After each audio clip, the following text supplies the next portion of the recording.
겸손을 연습하라. 겸손을 연습하라는 제목으로 하나님 말씀을 나누도록 하겠습니다. 이제 특별 저녁 기도에 계속해서 경건을 연습하라라는 제목으로 말씀을 나누었습니다. 이제 머리로 배우는 것보다 몸으로 배운다고 그랬죠. 우리는 살아가는 동안에 계속해서 무엇인가를 학습하고 있습니다. 그래서 무엇인가가 익숙해져요. 뭐가 처음에 나왔을 때는 그게 이렇게 익숙하지 않고 몸의 사용법도 몰라가지고 잘 못해요. 근데 여러분 애들 이렇게 핸드폰 다루는 거 보면 놀랍지 않습니까? 문자 이렇게 보내고요, 뭐 틀고 뭐 검색하고 그러면 굉장히 익숙하죠. 수많은 시간 속에 단련되고 익숙해져서 그렇게 된 겁니다. 그러니까 우리가 무엇인가 배운다는 거예요. 그래서 우리는 예수 믿어서 예수님을 통해서 하나님과의 관계를 누리는 그러한 새로운 삶으로 들어갔는데 익숙하지가 않단 말이에요, 이게. 그래서 이걸 익숙하도록 계속 연습을 해가는 과정들이 우리에게 있어요. 이게 평생 걸리는 것입니다. 기도 하나 배워나가고, 겸손한 거 배워나가고, 천천히 하나님을 경외하는 걸 배워나가고, 이런 걸 하나하나 배우는 거예요. 그래서 여러분, 우리가 이제 우리 교회에서 제자훈련 이런 걸 하지 않습니까? 제자훈련을 하는데 할 때 막 사람들이 겁먹고 들어와요. 해보면 이제 조금 뭐 한두 달 지난 뭐 이런 거구나 하고 해요.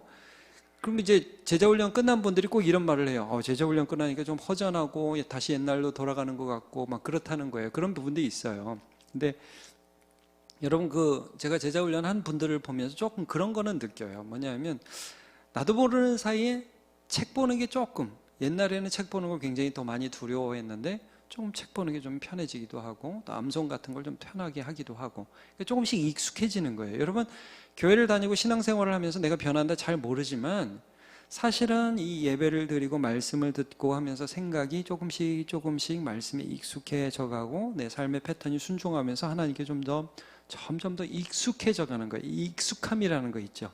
내 몸에 와서 붙는 거, 이런 습관들이 와서 붙는 거, 이게 신앙생활에서 굉장히 중요하고, 비록 실패 같고 아무것도 변하지 않는 것 같지만 하나님께서 내 몸으로 하나님을 만나는 신앙을 알게 하고 계시다는 것을 여러분 믿으시고 훈련에 동참하세요. 삶에서 계속 훈련하시라는 말씀이에요. 그러면 그게 몸으로 배워져요. 자, 오늘 우리가 이제 이번 시리즈에서는 마지막 주제로 겸손을 연습하라는 주제를 나누도록 하겠습니다. 조금 전에 우리가 베드로전서 5장 5절 말씀을 읽었는데, 여기 보면 하나님께서 겸손한 자들에게 은혜를 주신다고 하셨고요, 특별히 젊은 자들에게, 장로들에게 순종하면서 겸손으로 허리를 동이라, 이런 말씀을 해주고 계십니다. 그럼 이건 뭐 젊은 사람들에게만 하는 말인가? 그렇지는 않아요. 여러분, 이 본문을 쭉 앞에도 보시면 장로님들한테는 또 이렇게 겸손하라고 말씀해 주세요. 3절을 보면 맡은 자들에게 주장하는 자세를 취하지 말고 오직 약물의 본이 되라, 이런 구절이 나와요. 그러니까 어른은 어른대로 겸손해야 되고, 아이는 아이대로 겸손해야 되고, 청년은 청년대로 겸손하라는 말씀을 해주고 있어요.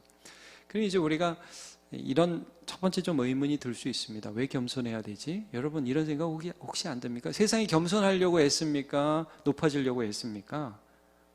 여러분, 세상은 우리에게 겸손을 최고의 덕목으로 가르치지 않습니다. 지금은 자기 PR 세대죠. 제가 알기로 2011년에 2NE1이라는 그룹에서 내가 제일 잘 나가라는 노래를 발표했습니다. 여러분, 그런 노래 아십니까? 어른들이야 잘 모를 수 있는데, 내가 제일 잘 나가, 내가 제일 잘 나가, 뭐 이런 노래 있습니다. 여러분, 내가 제일 잘 나가라는 노래는 내가 제일 잘 안 나가니까 그게 유행을 한 거예요. 그렇죠? 내가 알아주는 사람이 없으니까 그분들이라도 그렇게 불러주시니까 열광을 하죠.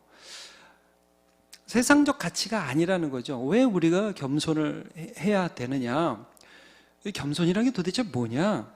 여러분, 우리가 왜라는 질문과 함께 겸손이라는 게 뭔가를 좀 생각해 볼 때, 여러분, 겸손의 반대말이 뭐냐면 교만이죠.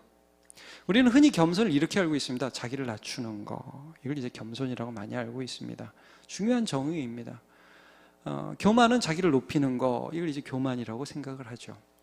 근데 성경적으로 조금만 더 깊이 들어가 보면, 여러분, 이 교만이라는 것은 죄의 가장 큰 특징입니다. 그렇죠?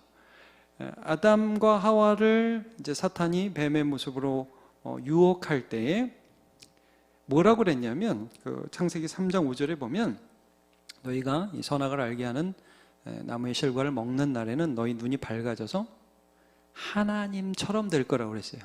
높아질 거다. 네가 하나님이 될 거야. 하나님 없어도 돼.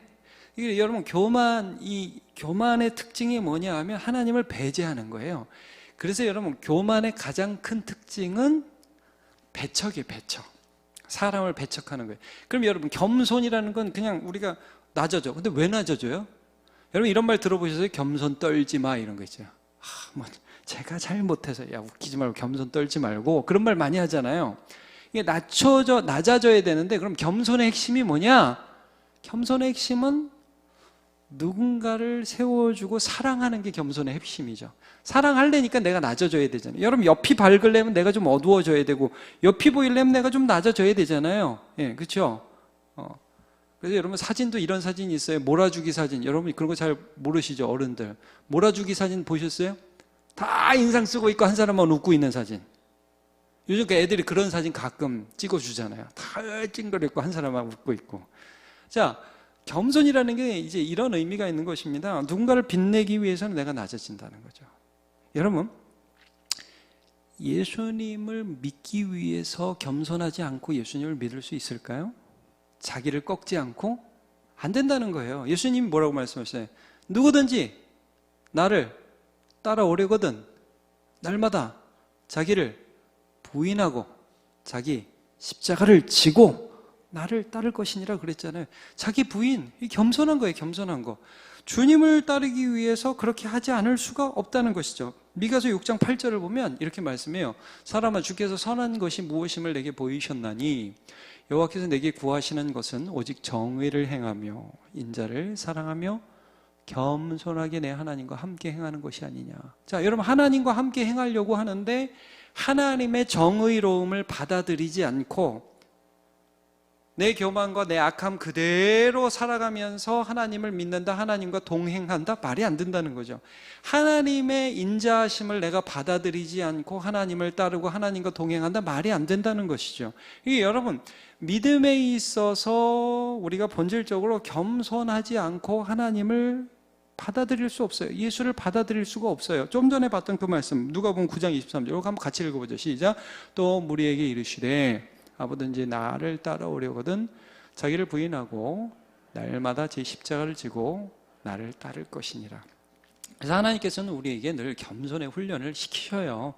안 하고는 따라갈 수가 없고 따라가면서 훈련받게 돼 있고 그걸 우리가 인식하고 따라가면 점점 하나님께서 우리를 겸손하게 만들어 주십니다. 우리가 두 번째 이런 질문을 할 수 있어요. 제가 이제 겸손이란 무엇이냐? 겸손은 왜 겸손해야 되냐? 겸손은 하나님을 믿고 사람을 사랑하는데 본질적으로 중요한 그런 덕목이라는 거예요. 안 할 수가 없어요.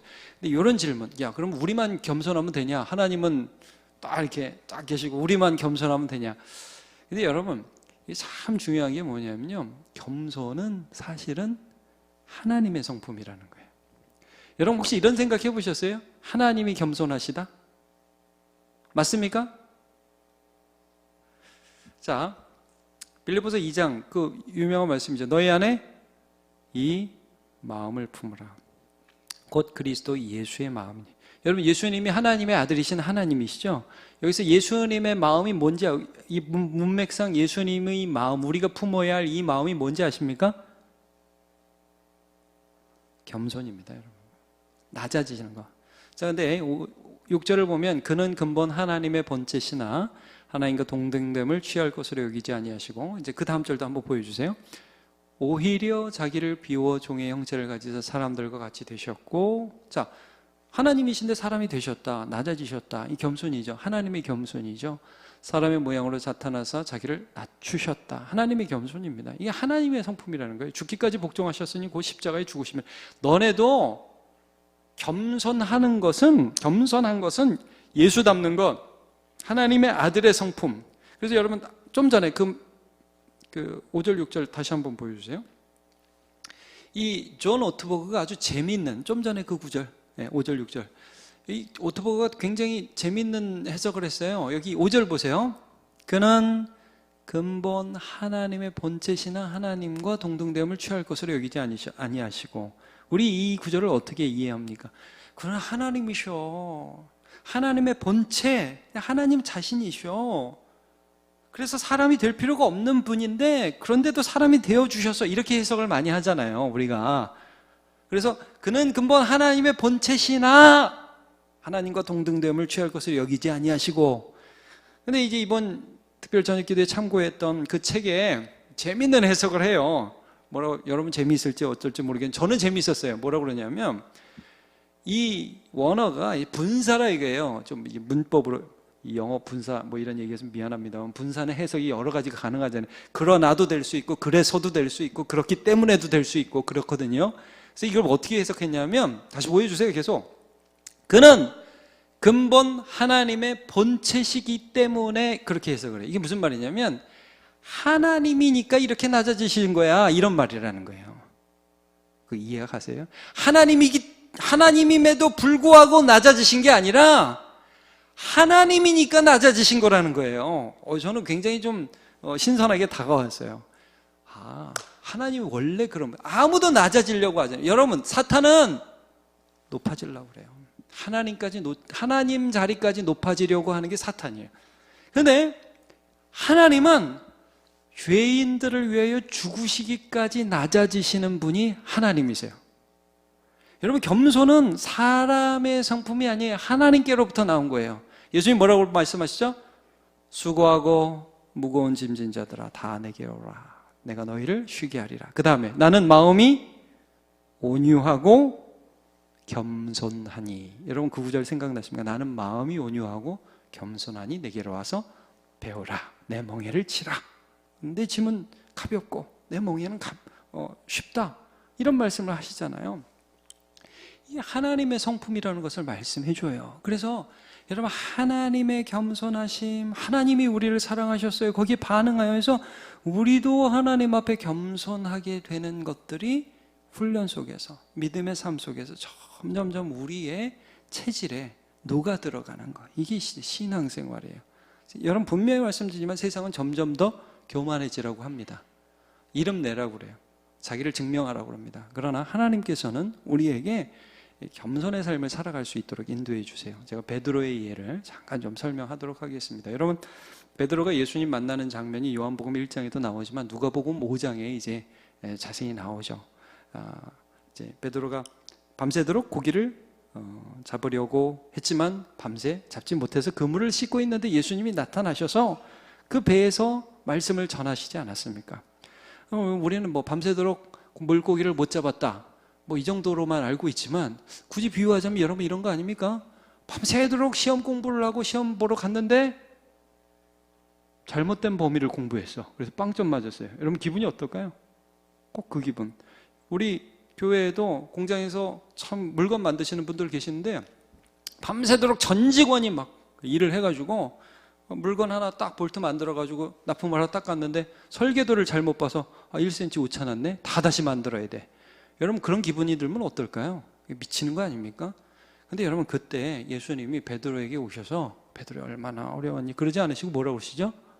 깊은 데로 가서 그물을 던져라 그래요.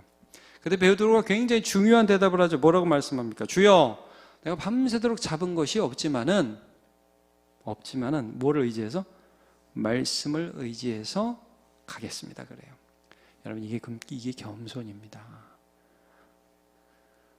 내 상황과 내 환경과 내 여건과 상관없이 하나님의 말씀이 맞다 그러면 나를 좀 내려놓는 게 이게 겸손이죠. 이거 없이 베드로가 예수님 믿을 수 없어요. 그래서 나가는데 제가 여러 번 말씀드렸지만 여러분, 그리고 나가서 나를 죽이고 나가는데 이게 죽어요 안 죽어요? 안 죽었겠죠. 속에서 나가기는 나가는데 주님 꼭 이렇게 해야 됩니까? 정말 내가 진짜 오늘 피곤하고 진짜 그물도 다 씻었는데 이거 하면 다시 다시 씻어야 되는데, 그러면서 나간단 말입니다. 여기까지 막 올라오고 불평과 불만이 나오고, 그래서 던져보니까 근데 이게 무슨 수작이야? 이러면서 이제 그물을 던졌겠죠? 근데 딱 했는데 이제 물고기가 잡히고 손맛이 찌릿찌릿 오는데 이게 손맛이 찌릿찌릿한 게 아니라 심장이 찌릿찌릿하고 머리가 쭈뼛쭈뼛 쏘고 이분이 누구신가 이런 생각이 들고 내가 좀 전에 무슨 생각을 했나 그래서 베드로가 뛰어가고 예수님 앞에 엎드리면서 뭐라고 그래요? 주여 나를 떠나소서 나는 죄인이로소이다. 이게 겸손이에요, 여러분. 내가 악한 생각으로 똘똘 뭉친 사람이고 겉으로는 순종하고 겉으로는 주님 앞에 내내 그러지만 속에서는 부글부글하는 완악한 심령을 가진 별거 아닌 그런 사람이라는 것을 인정하는 것이 우리가 하나님 앞에 내놓을 수 있는 겸손이라는 거죠. 그래서 여러분 성경을 보면 다윗도 범죄하잖아요. 하나님이 네가 범죄할 수밖에 없는 사람이라는 걸 알려주시잖아요. 그래서 내가 범죄하였나이다라고 인정하잖아요. 여러분 그래서 그렇게 인정하는 게 그게 우리가 할 수 있는 겸손입니다. 이런 거 없이 우리가 예수를 믿을 수 없어요.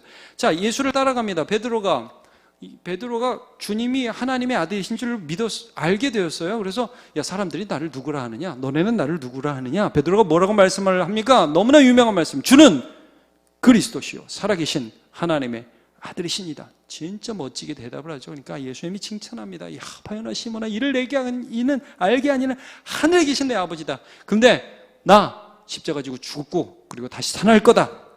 베드로가 뭐라고 그래요? 그러니까 주여 결코 이런 일이 주께 미치지 못하리이다. 이게 무슨 교만이죠? 주님 제가 지켜드리겠습니다. 이거 아니에요. 주님 내가 하겠습니다. 내가 할 수 있습니다. 예수님 뭐라고 그러시죠? 고맙지만 이렇게 안 하셨어요. 바로 대놓고 사탄아 그랬어요. 사탄아 너는 나를 넘어지게 하는 자로다. 네가 하나님의 일을 생각하지 않고 사람의 일을 생각한다. 여러분 제가 아무리 성경을 봐도 그 다음에 베드로가 삐져서 나갔다 이런 게 안 나오더라고요. 베드로가 그 말을 듣고서 충격은 받았겠죠. 자중했습니다. 여러분 우리가 할 수 있는 겸손이 또 뭔지 아십니까? 우리가 이 세상에 살아가면서 주님 앞에 책망을 받았을 때 책망을 받아들이는 게 또 겸손이란 말이에요. 주님 제가 그런 존재임 화가 나지만 그러면서 주님을 계속 따라가는 거예요. 여러분 속상한 일이 있고 별의별 아픔이 있는데 삐지는 마음이 나지만 다시금 주님 앞에 나아가서 나 자신을 내려놓는 것이 우리가 할 수 있는 겸손입니다. 그리고 나서 베드로가 진짜 또 잘못했네요. 예수님을 3번 부인했어요. 근데 3번 부인할 때 예수님 뭐라고 말씀하셨어요? 야, 나 오늘 또 이제 오늘 밤 너네들이 날 부인할 거다. 베드로와 많은 제자들이 얘기하는데 주님 우리가 절대 주님을 배반하지 않습니다. 부인하지 않습니다. 근데 베드로는 그때 특별히 어떤 말을 했냐면 다른 사람은 다 부인할지라도 나는 안 한다 그랬습니다. 이게 교만이죠, 여러분. 쟤하고 나는 달라 이거예요. 여러분 교만이 뭐예요? 쟤는 해도 나는 안 해 이거 아니에요. 여러분 바리새인의 기도를 예수님께서 교만이라고 하실 때 바리새인들이 어떻게 기도했습니까? 바리새인이 어떻게 기도했습니까? 누가복음 18장에 보면 세리를 저 앞에 두고 이렇게 기도했어요. 바리새인은 서서 따라 기도하여 이르되 하나님 이렇게 기도하면 되거든요. 하나님 제가 요즘 경건하게 살기 위해 분투하고 있습니다. 저희 결심을 지켜주셔서 감사합니다. 이렇게 기도하지 않고 저 사람들 토색, 불의, 가늠하는 저 인간들 같지 않고 특별히 내 옆에 이 세리가 있네. 얘보다 난 걸 참 감사하나이다. 비교하는 거죠. 비교하는 거. 여러분 제가 이 말씀 여러 번 드렸습니다.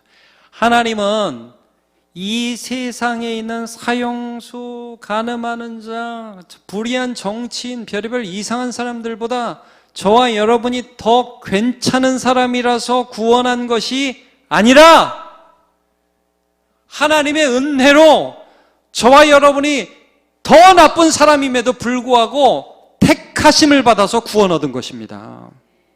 더 나아서 구원받은 게 아니라는 거예요. 근데 우리 끊임없이 우리의 사상과 생각들은 어떻게 돌아가느냐? 하나님 제가 더 낫죠. 이렇게 돌아간다는 거예요.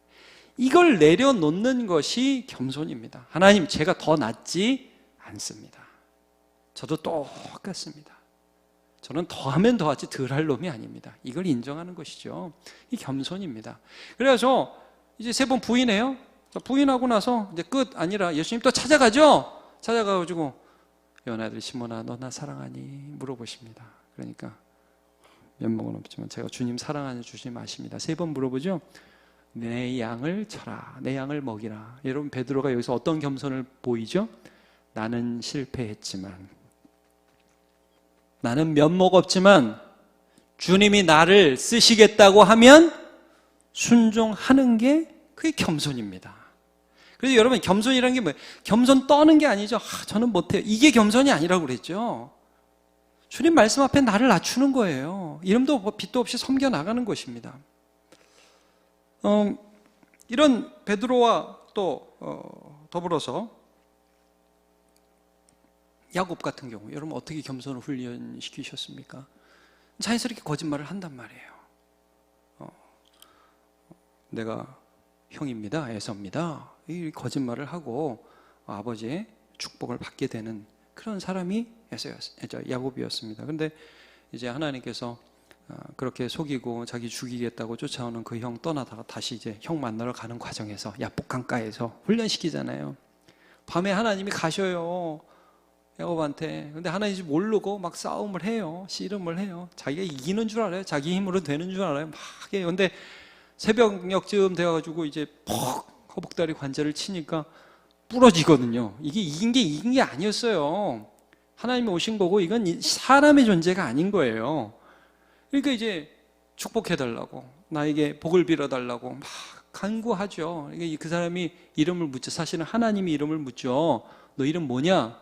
야곱입니다. 저는 평생 속이면서 내 힘으로 다른 사람들 이겨가면서 살아가던 그런 사람입니다.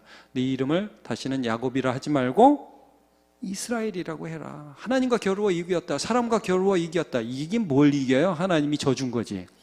하나님의 은혜를 받은 자, 하나님 앞에 기도해야 할 자, 하나님을 붙잡아야 할 자라는 걸 알려주시죠. 그러니까 그렇게 하나님의 은혜를 받고 나니까 야곱이 그 다음날 형 에서를 만나러 가는데, 에서의 얼굴을 보니까 원수가 보이고 두려운 게 아니라 하나님의 얼굴이 보이는 거 아닙니까? 이게 변화되는 거죠. 모든 과정에서 여러분, 신앙인들을 쭉 보면서 그들이 겸손의 훈련을 받았다는 것을 우리는 계속 보게 됩니다. 제가 이제 최근에 최근에 본 책 하나를 소개하기 전에, 그 책을 얘기하기 전에 그 빌립보서 2장 3절에서 4절을 보면 우리가 사람 관계에서도 이렇게 이제 겸손을 행할 수가 있어요. 어떻게? 자기보다 남을 낮게 여기는 거죠. 그 사람을 빛나게 하는 것이죠. 사랑하려면 겸손해야 되는 거예요. 겸손하지 않고 사랑할 수가 없어요. 안 그러면 이게 동정이 되는 거예요. 자, 2장 3절과 4절 같이 한번 읽어보겠습니다. 시작. 아무 일이든지 다툼이나 허용으로 하지 말고 오직 겸손한 마음으로 각각 자기보다 남을 낮게 여기고 각각 자기를 돌볼 뿐더러 또한 각각 다른 사람들의 일을 돌보아 나의 기쁨을 충만하게 하라, 이런 말씀을 합니다. 내 일을 돌보는 것뿐만 아니라 다른 사람을 낮게 여기고 돌보는 것, 그게 겸손한 마음으로 하는 것이구나 하는 것을 말씀해 주고 있어요. 우리의 신앙생활하면서 섬기는 게 이런 것이라는 거죠. 최근에 제가 이제 제목만 보고 내용은 대충 훑어만 봤는데 이런 책이 있습니다. 정혜신이라는 사람이 쓴 당신이 옳다, 이런 책이 있습니다. 근데 이제 제목이 당신이 옳다인데 이게 왜 이런 말을 썼냐면, 조금만 그 안에 있는 내용을 말씀드리면 이런 거예요. 요즘에 우리 사회가 서로를 그림자 취급한다는 말을 해요. 여러분 그런 거 아세요? 그림자 취급한다? 존재감이 없다? 있는데 몰라요. 너 거기 있었어? 뭐 이런 말 하는 거 있죠. 몰라요. 존재를 별로 소중히 여기지를 않아요. 그러니까 사람들이 죄다 뭐라고 얘기하냐면 내가 옳다, 이렇게 살아간다는 거예요. 내가 맞다, 나 여기 있어, 이런 소리를 하면서 살아간다는 거예요. 어느 누구도 네가 그렇게 힘들었니? 야, 네 감정이 그렇게 힘들 수 있어. 너도 그럴 수 있어. 네가 오라, 이런 얘기를 안 해주고 다 뭐라고 하냐면 내가 오라, 이렇게 살아간다는 거예요. 이게 너무 힘들다는 거죠.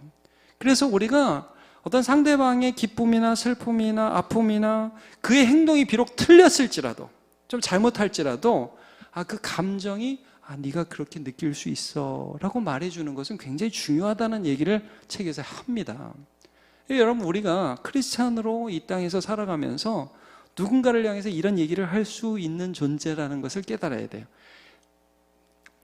죄다 자기가 옳다고 자기를 증명하려고 살아가라고 그렇게 얘기를 해요. 아무도 안 알아주니까 네가 너를 PR해야 된다. 그래서 여러분 이 시대를 자기 PR 시대라고 그러죠. 자기가 자기를 알려줘야 하는 시대라고 얘기를 해요. 근데 성경은 뭐라고 말씀을 하냐면 네가 너를 알리는 시대가 아니라 누군가를 빛나게 하는 존재로 부름을 받았다는 거예요. 이게 겸손이에요, 겸손. 다니엘서 12장의 맨 마지막에 이런 말씀이 있죠. 많은 사람을 옳은 대로 돌아오게 한 자는 별과 같이 영원토록 비추리라. 그런 말씀이 있습니다. 그 시골 교회에 어떤 목사님이 주보에 목사 사용 설명서라는 글을 실었는데 이게 유명해졌어요. 제가 좀 읽어드리겠습니다. 이럴 때 목사에게 전화하세요. 보일러가 고장나면, 텔레비전이 안 나오면, 냉장고 전기가 고장나면, 휴대폰이나 집 전화가 안 되면, 무거운 것을 들거나 힘쓸 일이 있으면, 농번기에 일손을 못 구할 때, 마음이 슬프거나 괴로울 때, 몸이 아프면 이것저것 생각 말고 갑자기 병원에 갈 일이 생겼을 때 10번이 아주 압권이었습니다. 경로당에서 고스톱 칠 때 짝이 안 맞으면 그럼 목사한테 전화해라. 여러분 어떻습니까? 저는 참 겸손한 목사님이라는 느낌이 들었어요. 근데 여러분 고스톱 치다 짝이 안 맞는다고 저한테 전화는 하지 마십시오. 제가 고스톱을 잘 못 칩니다. 죄송합니다. 그것도 좀 배워놨어야 되는데. 네, 여러분, 이 목사님이 그 기사를 제가 좀 읽다 보니까 주일학교 예배가 10분이래요. 근데 이제 이거는 제가 따라하지는 않을 거예요. 그러나 재미있어서 또 그 정신이 좋아서 좀 소개를 해드립니다.